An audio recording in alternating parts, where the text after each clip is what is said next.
সেই গুরু কৃপা ভান্ডারি করে আজ আমি আপনাদের সম্মুখে দাঁড়িয়েছি। গুরু অনুরাগ এই পাড়াটা পরিবেশন করার জন্য রূপানুরাগ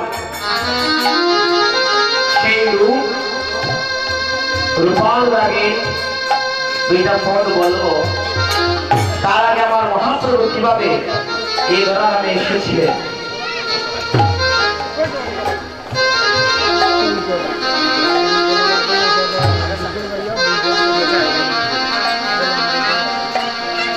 তাই মহাপ্রভুর জন্মকথা লীলা কথা দুইটা আপনাদের কাছে বর্ণনা করবো। জয় রাধে। যদি কৃপা করে তবে তার আগে সবাই মিলে প্রেমানন্দে বাসতে হবে। জয় রাধে।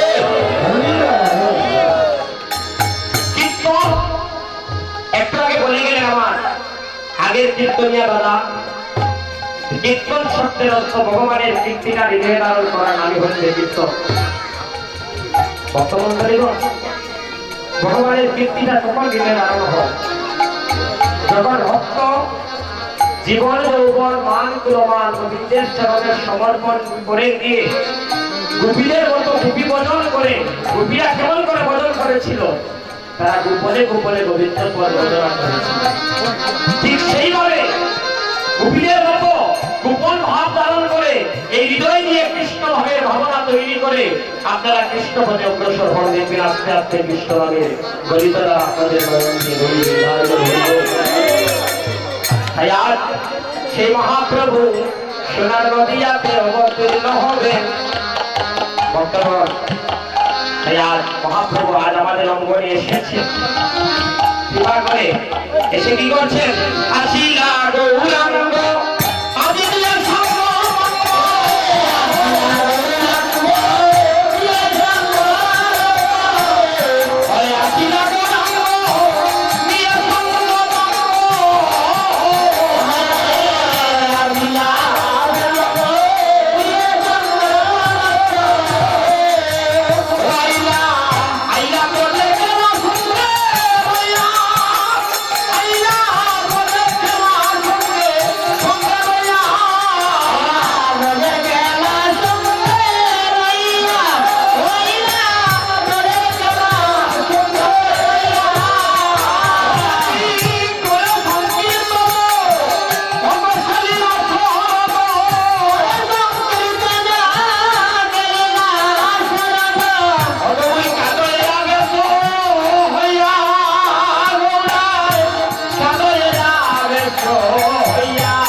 সেই মহাপ্রভু আজ আমাদের মাঝে কেমন করে অবতীর্ণ হলেন। তার আগে আস্তে আস্তে আমি করজোড়ে নিবেদন করছি, আপনারা কেউ কথা বলতে পারবেন। কেন পারবেন না? এই স্থানটা হচ্ছে মন্ডলী। মন্ডলী, এই মন্ডলীর ভিতরে প্রবেশ করে কেউ যদি কথা বলে তাহলে তার বৈষ্ণব অপরাধ হয়ে যায়। মন্ডলী কেমন করে নাম হলো? মন্ডলীর শব্দের অর্থ হলো যেখানে বসিলে আমার মন ডুলে না। বহু বাক্যের ফলে 84 লক্ষ জমি ভ্রমণ করিতে করিতে পেয়েছেন মানব জনম। আর এই জন্মে যদি গুরু কৃপা ভক্তের কৃপা না হয় ভগবতীর পারে গিয়ে ধরা পড়ে যাবে। কেমন করে ভক্তগণ? আর যদি গুরু গৌরাঙ্গের সাথে আপনার সম্বন্ধ হয়ে যায়। কলিযুগের মরণকালে কোনো ভয় নাই রে। কলিযুগ আমার করে বলে আমার বাড়ি আমার গাড়ি সুন্দর রমণী,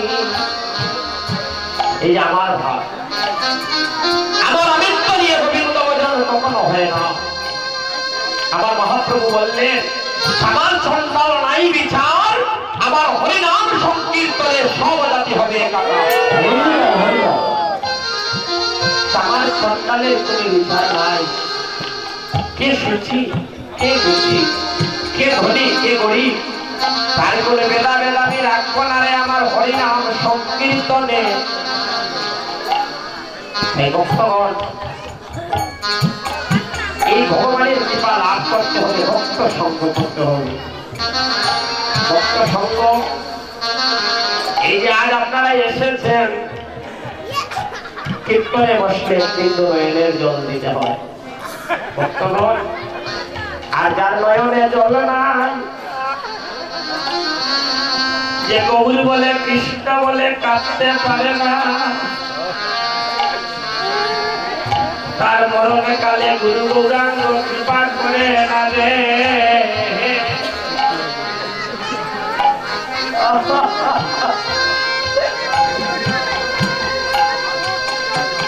আমার ভগবান বলেছে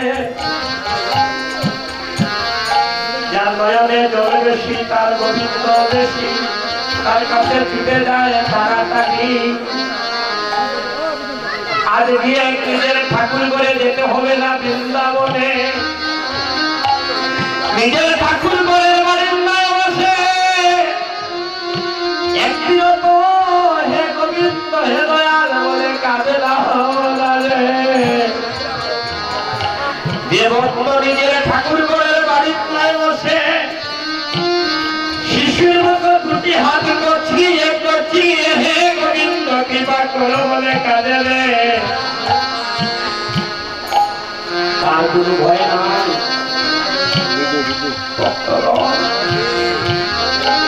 বড়দের কথা, এই পরিণামের কথা কেউ চিন্তা করে না।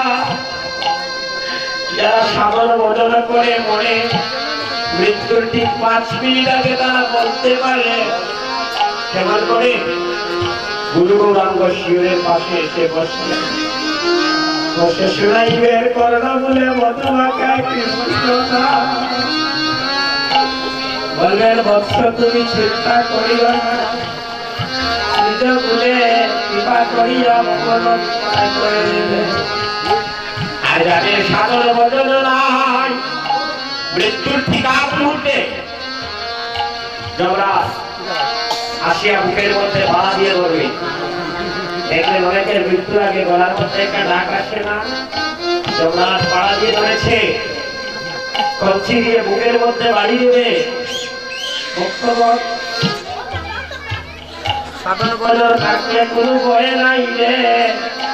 আমার ভগবান বললে যত বালক কাঁদো, রঘুনাথ দাস বাবাজি, রঘুনাথ দাস বাবাজি বৃন্দাবনের গুহায় বসে রাধে রাধে রাধে বলে কাঁদছে।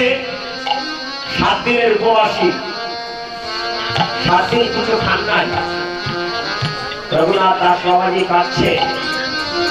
প্রেমময়ী রাধারানী নবীন বালিকার বেশ করে এসে রঘুনাথের পৃষ্ঠের মধ্যে রৌদ্রের তেজ লাগছে। এইভাবে এসে ছত্র ধরেছে না রঘুনাথ, দুই নয়ন জলে ভেসে যাচ্ছে তার বক্ষটানি।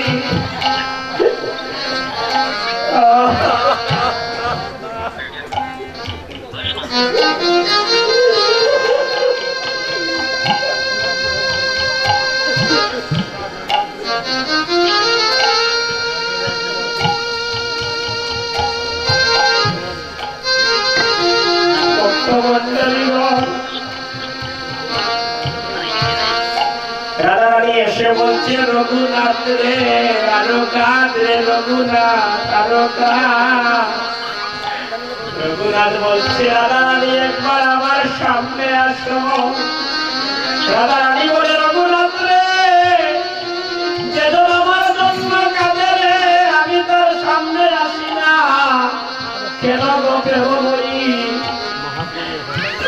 কেন সামনে আসবে না? বলে আমি যদি তোমার সামনে আসি, আমাকে পাওয়ার যে তোমার মনের বাসনা তোমার মিটে যাবে, তাই তুমি আরো কাঁদো। তোমার কাঁদা বড় ভালো লাগে, কারণ আমি সারা জনম গোবিন্দকে পাইবার জন্য কেঁদে যাচ্ছি রে। আমার মতো তোমরাও কাঁদো।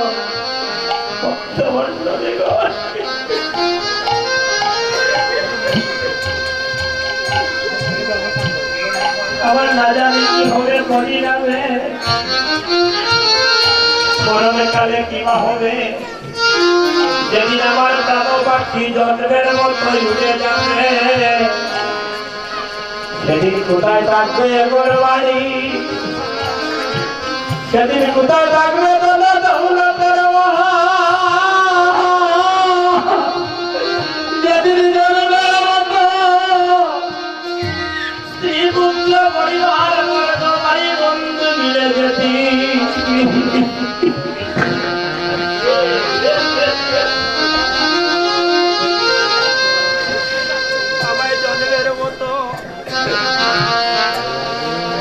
আমার জন্মের মতো বাহির করে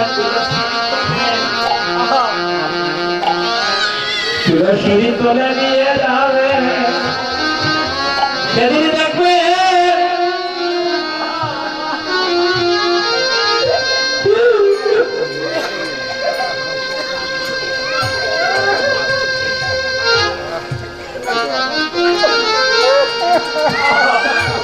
সেদিন দেখবে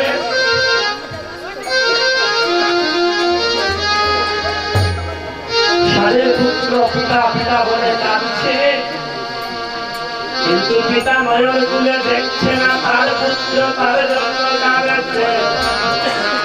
যেদিন তার জন্য কাঁদে বলে জন্মের মতো আমার শ্মশানে কাটে নিয়ে যাবে, একদিন যে আপনাদের সঙ্গ করেছিলাম, আপনাদের দেশের মানুষ বলে নিজের উপরে কৃপা করে আমার করজন্মের মানুষ মাইয়া জন্মের মতো শেষের বিদায় দেবে। তাই বলি ভক্তগণ, বলি দাদা বলতে অভক্তের চরণ তুলি,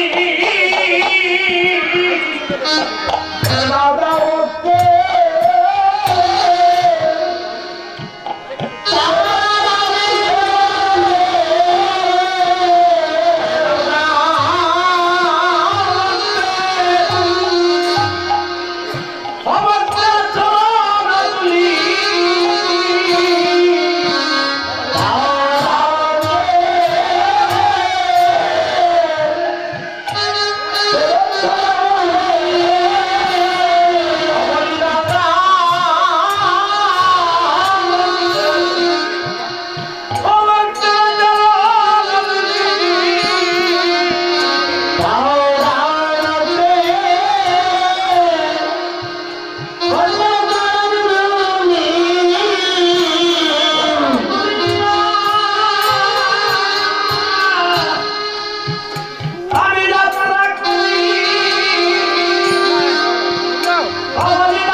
যারা ঘোরাপালি করছেন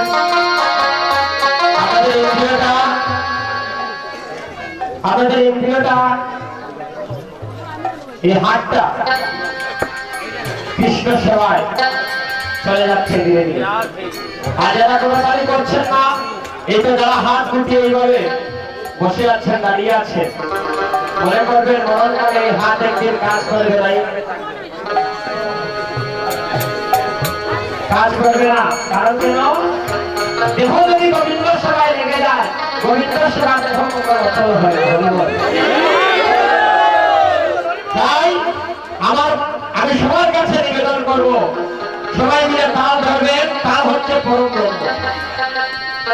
হয়ে কৃষ্ণ হয়ে রাধা, হয়ে কৃষ্ণ হয়ে রাধা। দুই হাত যখন যুক্ত হয় তখন হয় তাল। দুই হাত যুক্ত হয় যখন তাল হয়, হাতের মধ্যে রাধা গোবিন্দের মিলন হয়ে যাচ্ছে। হরি চরণ পাবে যদি হরি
ঢেউ যদি না উঠে আপনাদের হৃদয়েও ঢেউ উঠবে না।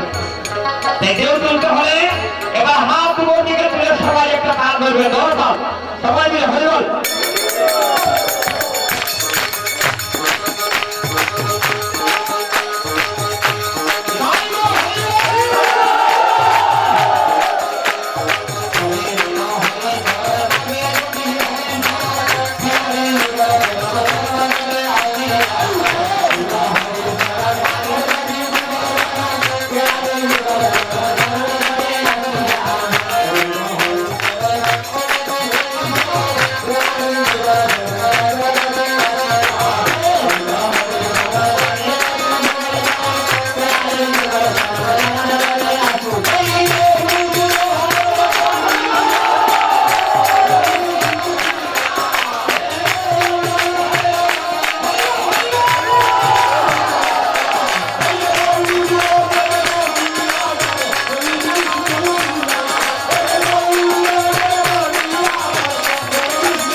হরি বলে ধ্বনি আনন্দ বাহুতে হরি বলে ধ্বনি করে বলে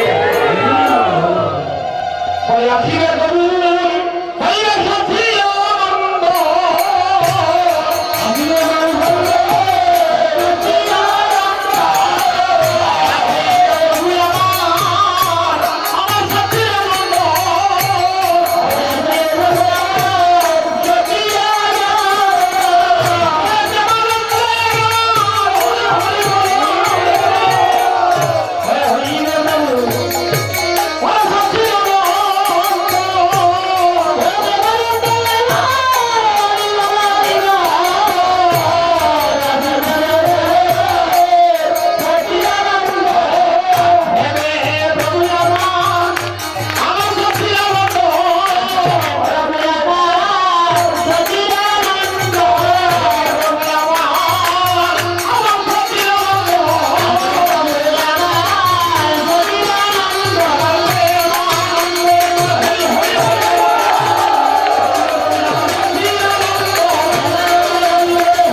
মহাপ্রভু প্রথমে আসলে সসীমায়ের গর্ভসুন্দর আলোকিত করে জন্ম নিলেন কোথায় জানেন?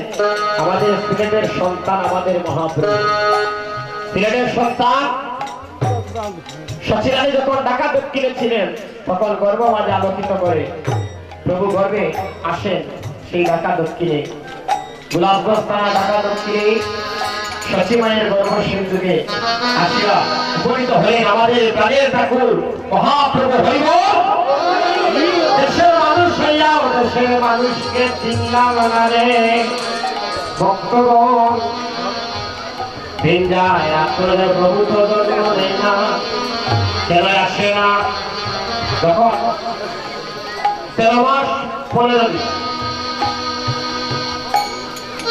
এই সময় মহাপ্রভু নবদ্বীপ ধামে গিয়ে জন্ম নিলেন হরিবল গাইব হরিবল আপনারা যে আজ কৃপা করছেন ভক্তমন্ডলীগণ আপনাদের কাছে আমি প্রতিদ্বন্দ্ব জ্ঞাপন করছি এবার মহাপ্রভু জন্ম নেবে জন্ম নেওয়ার পর আমরা 12টা পর্যন্ত খানিকক্ষণ রূপ পরিবার কীর্তন করব নামযজ্ঞ কোনো পালা নয় প্রধান পালা হচ্ছে রূপানুরাগ সেই পালাটা 1 ঘন্টা আপনাদের কাছে তুলে ধরবো আমরা নামযজ্ঞের আগে মহাপ্রভুকে তো ধরা নামে আনতে হবে বর্তমান 13 মাস 15 দিন প্রাককালে